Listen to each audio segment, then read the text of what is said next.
Comienza en Radio María, La Espadaña. Un programa dirigido por el Padre Arturo Díaz desde el Monasterio de la Encarnación, en Ávila.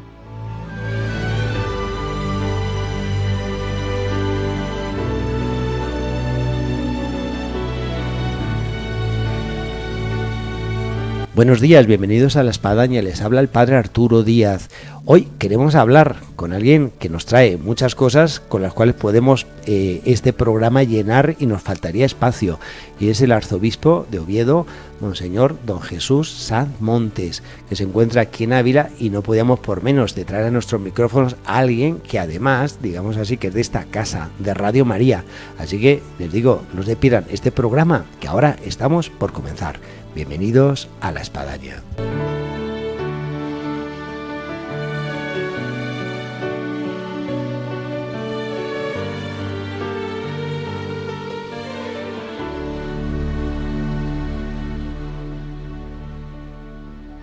Buenos días, don Jesús. Buenos días, Padre Arturo. Yo creo que no necesita presentación, pero como siempre me están diciendo desde la dirección de Radio María que hay que presentar, pues vamos a presentar. Como hemos dicho, tenemos con nosotros, aquí en el programa hoy de La Espadaña, en esta mañana de viernes, a Monseñor Don Jesús Sanz Montes, arzobispo de Oviedo, que es miembro de la Comisión Ejecutiva de la Conferencia Episcopal Española. Y podríamos decir muchas otras cosas más, pero creo que hay algo importante, y es que fue un gran colaborador de Radio María. Tantas veces fui invitado por esta querida radio de la Virgen para comentar con otros obispos. Nos llamaban los tres tenores. ¿Ah, sí? ¿Y quiénes eran los tres tenores? Pues era don José Ignacio Munilla, actualmente obispo de Alicante Orihuela, y don Demetrio Fernández, actualmente obispo de Córdoba. Ah. Ninguno de los tres estábamos donde ahora estamos. Ahora estamos. Estaba don Demetrio en Tarazona, don José Ignacio estaba en Palencia y yo estaba en Huesca y en Jaca. Han cambiado un poco los puntos geográficos de sus diócesis. Sí, cambia el mapa, pero no el equipaje. Alicante, Córdoba y Oviedo. Exactamente, un triángulo a no perderse. ¿De qué años estamos hablando más o menos? De los años 2005, 2006, 2007, por ahí. Decíamos al inicio que podíamos hablar largo y tendido aquí con don Jesús, que además pues es de agradable conversación, profunda, amena, interesante, pero vamos a ceñirnos un poco a ciertos temas porque si no, bueno, pues podemos extendernos en el tiempo y nos van a cortar, porque luego viene el siguiente programa Radio María. Yeah. Yo comenzaré por algo muy actual y para eso estamos aquí en Ávila, Monasterio de la Encarnación, y son 2 centenarios con años jubilares que estamos viviendo aquí en nuestra provincia de Ávila, en la diócesis y en el ámbito teresiano y franciscano. Son las figuras de San Pedro de Alcántara, que estamos celebrando su 4º centenario de beatificación, y Santa Teresa de Jesús, que estamos celebrando su 4º centenario de canonización. En usted se da, además de ser franciscano de la familia, que también estudió aquí en Ávila, se formó en Ávila, pasó el noviciado en el convento franciscano de Arenas de San Pedro, ahí hizo sus votos religiosos, y luego en el tiempo, aquí en la parroquia San Antonio, en el convento de los franciscanos, en Ávila capital, fue ordenado de diácono. Así que bueno, tenemos de los dos lados por qué hablar, tanto de San Pedro Alcántara como de Santa Teresa. ¿Qué nos puede dar de alguna pincelada de estos 2 santos y de su experiencia en ambos lugares donde tanto se respira a estos 2 santos? En ellos se cumple lo que San Juan de Ávila decía, de que tenemos que ser amigos de los amigos de Dios. Ser amigo de un amigo de Dios es que tu vida se mejora ante el Señor, se hace más humana desde el proyecto del Creador, y se hace más cristiana desde la gracia de una llamada. De tal manera que depende qué amistades yo frecuento, así mi vida camina, se detiene o se extravía. Ser amigos de los amigos de Dios es lo que en aquel siglo XVI se verifica en tantos de ellos, que tenían en común, y así San Pedro de Alcántara y Santa Teresa de Jesús, la inquietud de tener una iglesia que fuera fiel al Evangelio, que fuera fiel también a la tradición ya de 16 siglos cristianos. Y eran momentos revueltos, tiempos recios, diría la santa, tiempos revueltos en donde viejos carismas de familias de antaño se iban poco a poco relajando, entraba la mediocridad y el carisma originario se difuminaba. San Pedro de Alcántara quiere ver a San Francisco de Asís nuevamente en sus hijos, en sus frailes. Santa Teresa quiere que el carisma del Carmelo también pueda reverdecer. Y tanto uno como otra inician sendas reformas. Y en esa reforma compartida, cada uno en su familia religiosa, se ayudaron mutuamente. Santa Teresa, desde lo que es la reforma teresiana, y San Pedro de Alcántara con esa reforma que se llama la reforma alcantarina. Pero tienen en común eso: primero, la relación en Dios de una amistad que les ayuda. Segundo, la no indiferencia, es decir, la inquietud de que las cosas que hay que mejorar no se hagan tibias ni mediocres. Y tiene como fruto bien granado son la fecundidad que tiene la fidelidad de unas personas, tanto en el Carmelo descalzo como en la reforma alcantarina, dando mucho fruto no solamente para los frailes o monjas que abrazan la reforma, sino todo lo que fueron ellos abrazando en sus sendas vidas, ¿no? Así que ser amigos de los amigos de Dios, mirando a dos santos reformadores contemporáneos que tanto se ayudaron, es como un acicate también para afinar bien la mirada y saber de quién nos acompañamos. ¿Cuánto tenemos que valorar y conocer en estos años jubilares de ambos santos que tanto nos dicen también para nuestro tiempo, donde se dieron cita aquí en este monasterio de la Encarnación, en esta nuestra Ávila, y cómo San Pedro de Alcántara va a ser pues puntal de lo que luego va a hacer Santa Teresa, porque además al poco tiempo de que Santa Teresa funda San José, él se nos va al cielo y la deja ya encaminada a la gran santa en su proyecto reformador. Ella tiene ese precioso recuerdo de no solamente de estar ante una persona pobre y austera como era San Pedro de Alcántara, de raíces de árboles, de raíces, hecho como de raíces de árboles, pero con un lindo entendimiento. Es decir, hay una sabiduría, esa que Dios esconde para los sencillos y que nos hace sabios según el corazón de Dios. Hablando de nuestro tiempo, y en este caso teniendo aquí enfrente a don Jesús Admontes, hay un dicho que muchas veces se oye que, bueno, antes de fraile fui cocinero. En su recorrido, vamos a decir así, vocacional, hay varias facetas muy interesantes para nuestros oyentes, desde su salto a la vocación, habiendo estado en el ámbito de la banca, de lo que supuso en su vocación primero ser seminarista diocesano y luego pasar a ser fraile franciscano, y de ser pues un poverelo de Asís a ser obispo y arzobispo. Como que hay un triple salto mortal. Sí, triple salto, espero que mortal no lo sea, pero salto a veces sin red sí que he tenido que dar unos cuantos. Bueno, lo primero que yo tendría que matizar, bueno, ¿puedo comentar es la entradilla que ha hecho el padre Arturo, porque yo no soy cocinero después de fraile, sino justamente al revés. Yo aprendí a cocinar ya de fraile, con lo cual el refrán... La cocina del convento. En la cocina del convento, y me encanta la cocina, que también es una lección para la vida. Yo mis primeros experimentos en una pequeña comunidad, que éramos 3 franciscanos, una comunidad contemplativa, en la montaña cerca de Madrid. Pues claro, a todo tienes que aprender, y yo que había estado toda mi vida entre libros o entre cuentas cuando estaba en la banca, pues no era tan fácil. Ya tuve que aprender que las cosas tienen un tiempo, que no puedes ni servir las cosas crudas ni que se te arrebaten. Eso para entender que Dios tiene también su tiempo, que lo tiene todo. De manera que no puedes ni precipitar hasta arrebatar la comida y la sirves quemada, ni ralentizar donde sirves las cosas incomestible porque van crudas, ¿no? Aprender el tiempo de las cosas, aprender también el tiempo de Dios. Eso como apunte de cocina. Sí. Y después, efectivamente, pues yo soy de Madrid y tras mis estudios de bachillerato, yo comencé a preparar unas oposiciones a la banca hasta que obtuve un buen puesto y tuve que aprender contabilidad, derecho mercantil, economía y trabajar en el mundo de la banca. de los diferentes departamentos que en los que yo tuve que estar trabajando.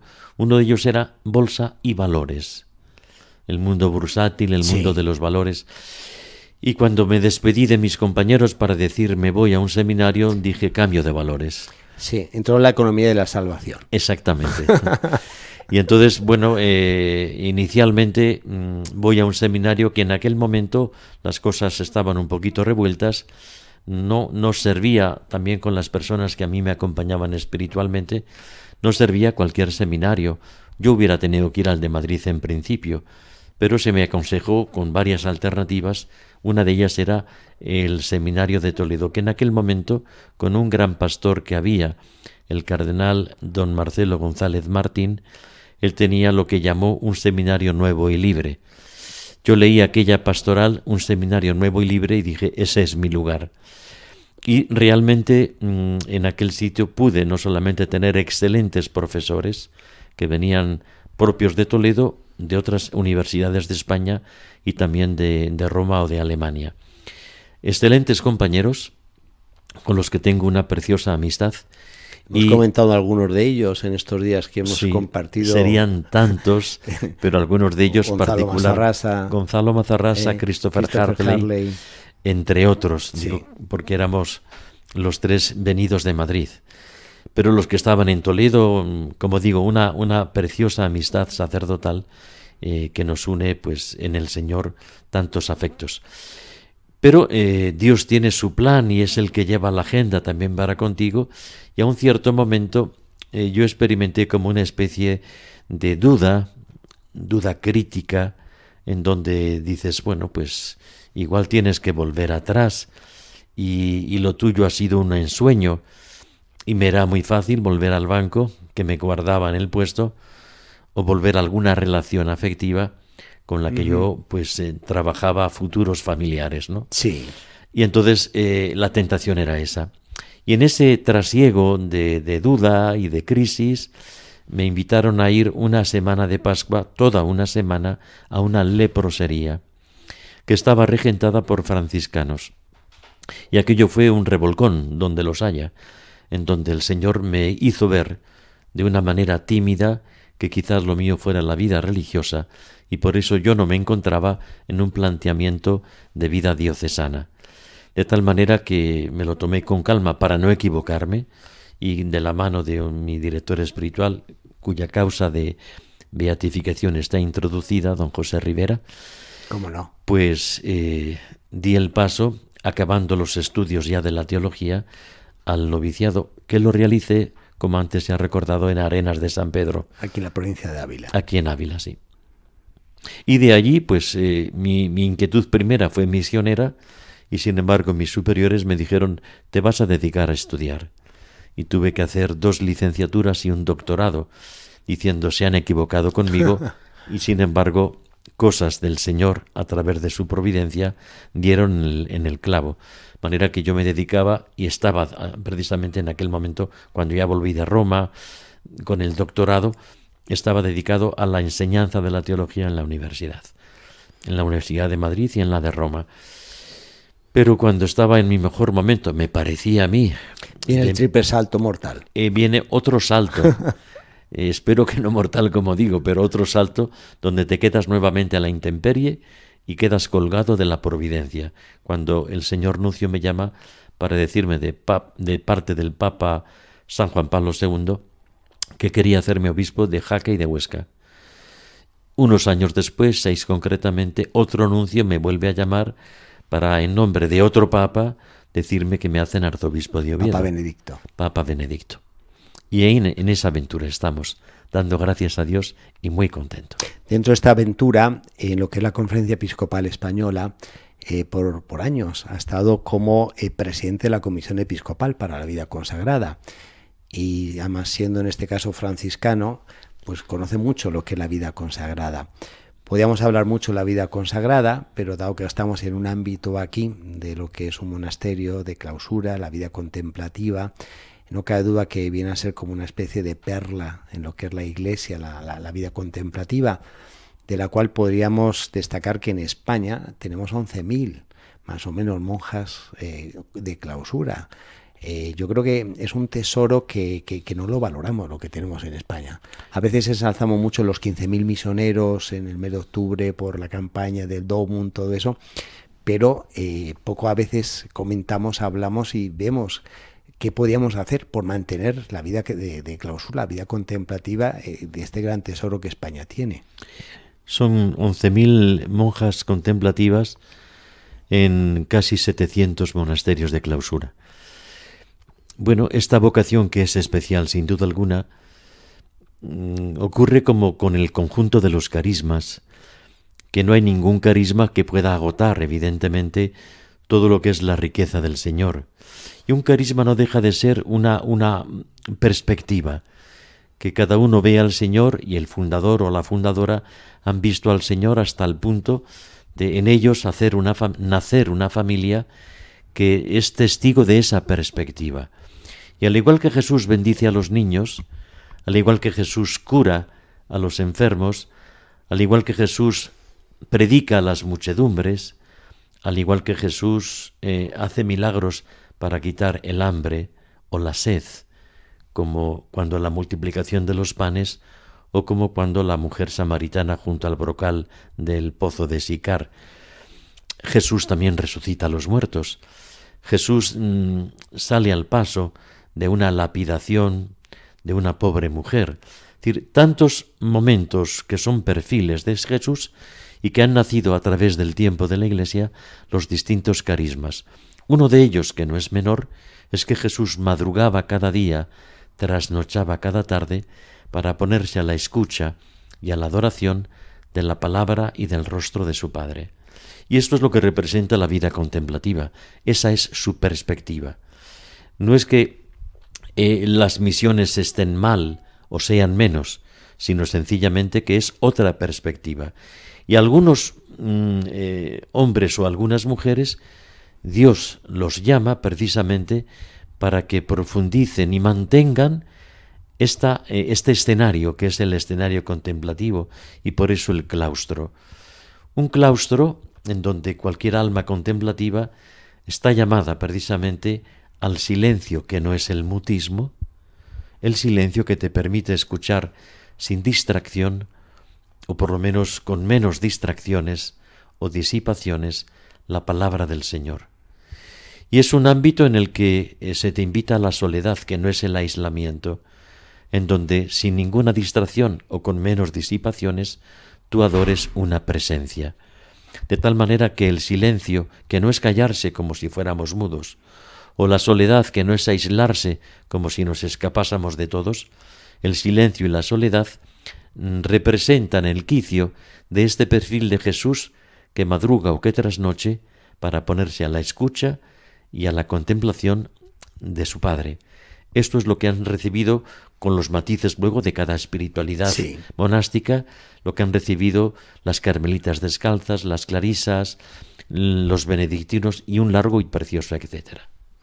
Que es para que podamos adentrarnos en ese mundo maravilloso de lo que esta España nuestra ofrece, en estas espiritualidades, carismas, y luego en estas presencias, desde el pueblo más pequeñito que tiene el convento de toda la vida de concepcionistas, hasta grandes centros, digamos así, de espiritualidad, de peregrinación, como pueden ser las abadías en lugares emblemáticos, como es Montserrat, Valle de los Caídos, Silos y tantos sitios. Bueno, aquí hay que decir que no es simplemente un camino y un perfil carismático que vale para quien es llamado a ello y ahí se resuelve su vida, sino que tiene también una proyección beneficiosa en el conjunto y en el resto del pueblo de Dios.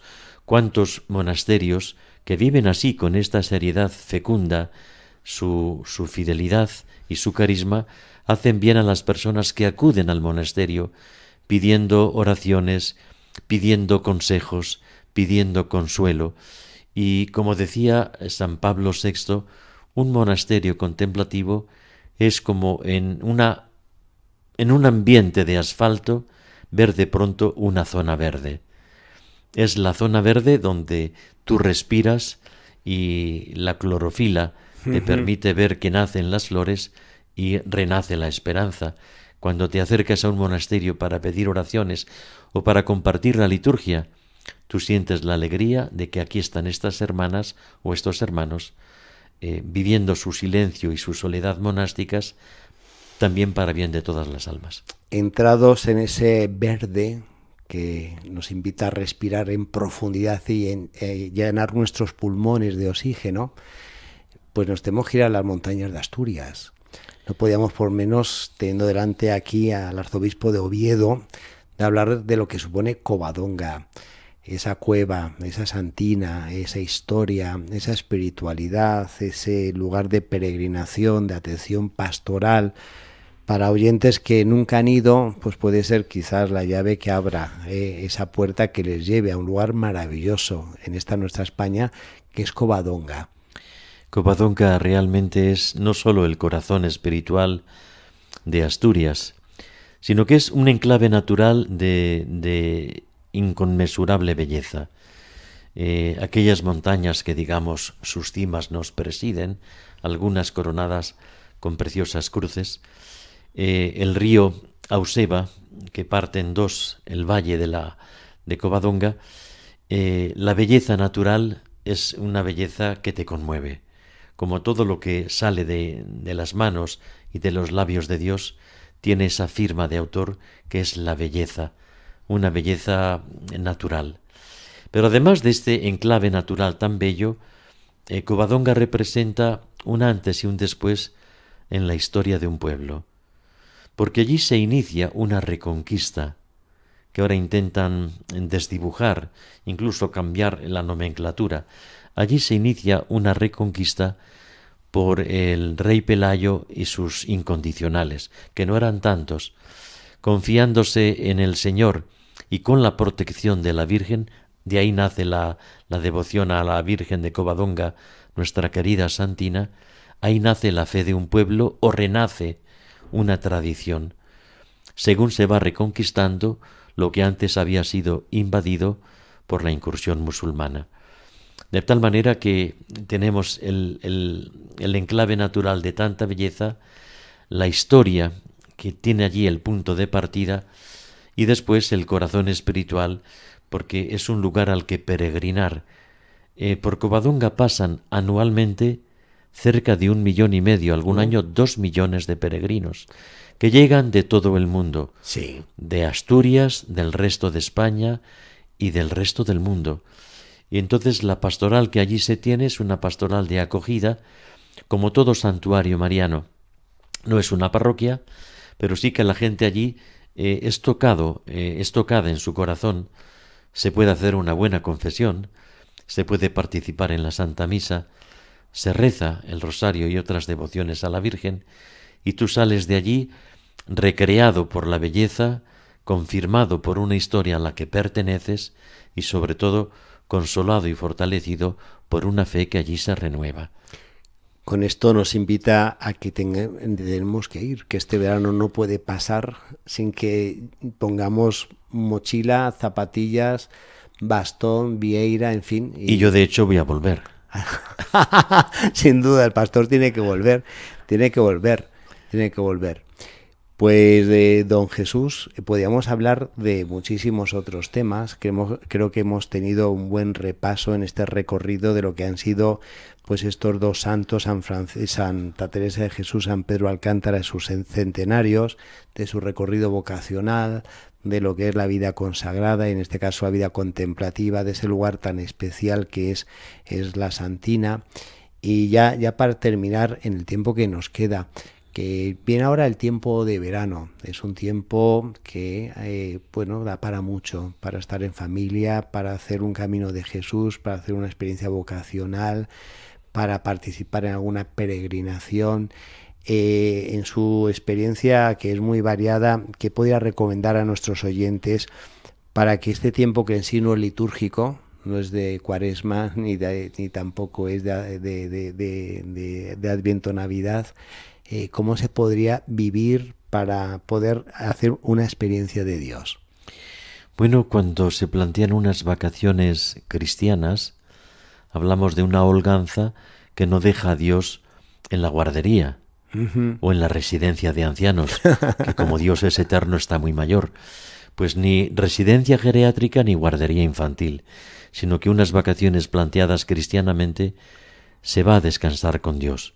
Y por tanto tiene que haber espacio, es verdad, para el descanso, para la recreación en lugares hermosos, mirando el mar o las montañas, o ciudades y arte que siempre vale la pena contemplar, pero Dios también entre nosotros y con nosotros. Momentos de oración, momentos de retiro, momentos de profundización, de lectura. Es decir, que Dios no esté ajeno a esta holganza veraniega en donde queremos descansar en todos los sentidos. Muy bien, pues nos vamos con todos estos mensajes, digamos así. Muy bien. Don Jesús, muchísimas gracias por participar en estos micrófonos de Radio María, en el programa de La Espadaña, a su paso aquí por Ávila Monasterio de la Encarnación. Y como le solemos tener de vez en cuando, pues no cabe duda que en alguna otra ocasión estará aquí con nosotros. Me dejaré con mucho gusto atracar de nuevo. Muy bien.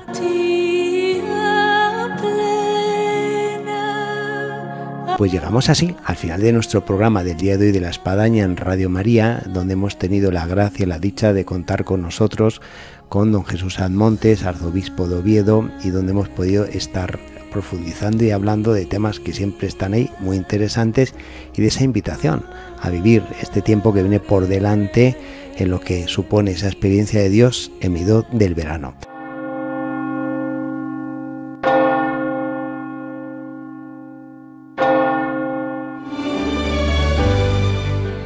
Han escuchado en Radio María La Espadaña, un programa que dirige el padre Arturo Díaz desde el Monasterio de la Encarnación en Ávila.